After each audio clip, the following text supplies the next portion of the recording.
You may remember that Christmas is coming. It is less than a month away now because it's December and we are celebrating on Christmas Jesus' birth. Jesus, who is God and man at the same time because he gave up his heavenly throne to come down to earth so that he can take away all our sins on the cross so that we don't have to pay for our own sins as he did for us. 예수님이 한 번 오셨고 그 다음에 두 번째 재림 second coming으로 오십니다. 그 오실 때가 정말 가까워졌는데 예수님께서 그 오시는 때를 지금 우리가 준비해야 될 때가 왔습니다. 여러분께서 잠시라도 저의 밖에 나가서 사람들에게 전하는 모습을 보셨을 줄로 압니다. 제가 오늘 전해드린 얘기는 종말이 임박한 이유입니다. 제가 이 요한계시록에 대한 시리즈를 진행해 나갈 텐데 오늘 영상은 그것에 대한 인트로덕션이라고 보시면 될 것 같습니다. 오늘은 종말이 임박한 이유를 요한계시록 밖에 있는 것으로 말씀을 드릴 텐데요. 첫 번째 종말이 임박한 이유를 제가 꼽자면요. 성경에서 말하는 징조가 지금 나타나고 있다는 것입니다. 여러분께서 생각해 보시면 성경에 예수님도 말씀을 하셨고 제자들도 말을 했습니다. 그것에 제가 예를 들어볼게요. 마태복음 24장에 예수님께서 이제 재난에 대해서 말씀하시기 시작하잖아요. 그때 이제 교회에서는 많은 신학자들과 목사님들까지도 어떻게 얘기하냐면은 이것은 AD 70년에 성전이 멸망할 것을 또 예루살렘에서 또 이스라엘에서 이스라엘 백성들이 쫓겨날 것을 예견한 것이다 라고 말을 해요. 물론 예수님이 그렇게 종말에 대해서 말하게 된 계기는 그것이 시작이었어요.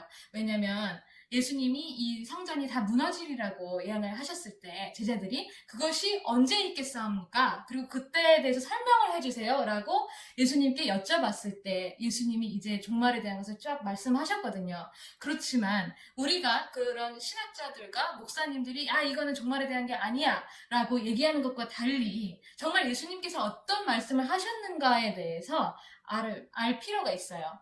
24장에 보시면 예수님이 우선 재난의 징조를 말씀을 하시거든요. 그래서 그것은 우리가 잘 알듯이 전쟁이 일어나고 기근이 있고 이런 것에 대해서 말씀을 하세요. 그거는 그것이 그럴 수도 있겠다. 성전이 무너질 때를 얘기한 걸 수도 있겠다라고 하시지만 여러분이 그 뒤에 보세요. 그러면 그것이 아니란 걸 알 수 있어요. 예수님이 그 다음에 가장 큰 환란에 대해서 얘기를 하시거든요. 그래서 전에도 이런 환란이 없고 후에도 이런 환란이 없으리라 라고 말씀을 하세요. 그래서 여러분들이 보시면 AD 70년에 성전이 무너지고 이스라엘 백성이 다 팔레스타인 지방에서 쫓겨난 것은 물론 큰 일이었지만 과연 그것이 이제도 없었고 이후에도 없을 가장 큰 일이었을까요? 인류 역사상 가장 큰 일이었을까요? 저는 그렇게 생각할 수가 없어요. 왜냐하면 정말 지구상에서 이제까지 큰 일들이 너무나 많이 일어났기 때문에 예수님이 가장 큰 환란이 일어날 것이라고 말씀하셨던 게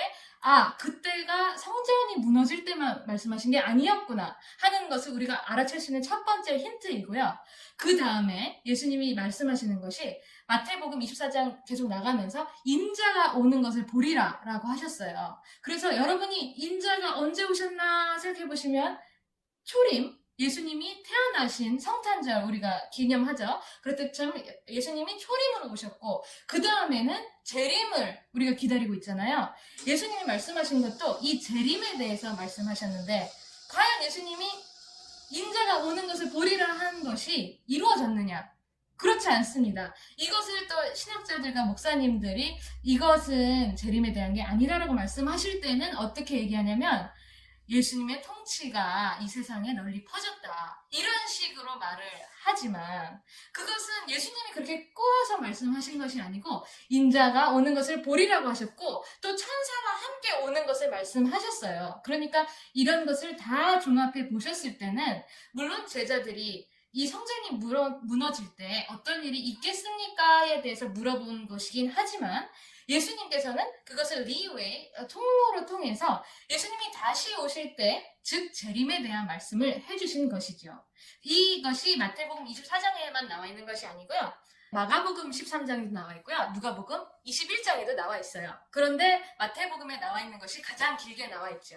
그래서 우리에게 이렇게 종말을 맞이할 것을 예수님께서 말씀하시면서 비유로 들어주신 것이 세 가지가 나와요. 무화과, 그 다음에 25장으로 넘어가서 열처녀의 비유를 들어주시고, 또 달란트, 종이 달란트를 얼마나 불리느냐, 이런 것에 대한 예를 들어주세요. 사실 제가 얼마 전에 정말 황당한 방송을 봤어요. 무엇이냐면, 사실 이제 유튜브니까 그냥 말을 할게요. CBS의 유튜브 잘잘법, 그 프로그램에서 요한계시록 강해를 하더라고요. 강해도 아니고 이것은 설명도 아니고 아주 성도들을 헷갈리게 하는 프로그램을 하더라고요. 그것이 한국 신약학회 가장 오래됐는지 모르겠어요. 61년에 세워졌다고 해요. 그래서 거기에서 뭐 신학 교수라는 분들이 나와서 요한계시록을 2강에서 7강 중에 2강에서 요한계시록을 말하지도 않고 정말 성경의 이런 묵시문학이라고 하면서 무시하는 말들만 하던데,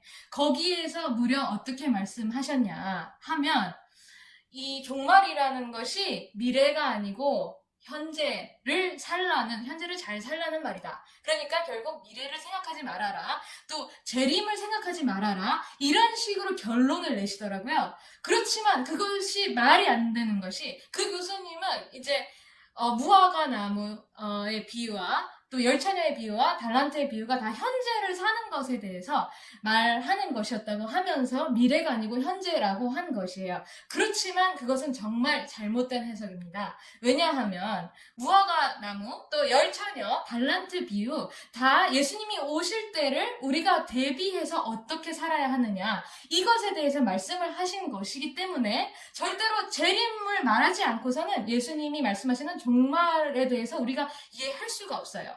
그래서 첫 번째 이유, 종말이 임박한 첫 번째 이유는 바로 성경에서 말하는 징조가 나타나고 있다는 것. 그래서 전쟁과 기근과 또 누가복음에 나온 것은 전염병을 얘기하고 있어요. 그래서 이것이 물론 지구 역사상 또 인류 역사상 많은 전쟁이 있었고 기근이 있었고 또 질병이 있었다고 하지만, 우리는 정말 그것이 이제 전 세계적으로 이루어지는 것을 보고 있고 우리가 위트니스하고 있고 증인이 되는 거거든요. 왜냐하면 이것은 한 나라에 국한되는 것이 아니고 정말 전 세계적으로 이루어지고 있는 것이기 때문에, 이게 제가 영상이 점점 가면서 자세히 말씀을 드리겠습니다. 그래서 첫 번째 이유는 성경에서 예수님께서 말씀하신 대로 그런 것이 이루어지고 있다는 것입니다.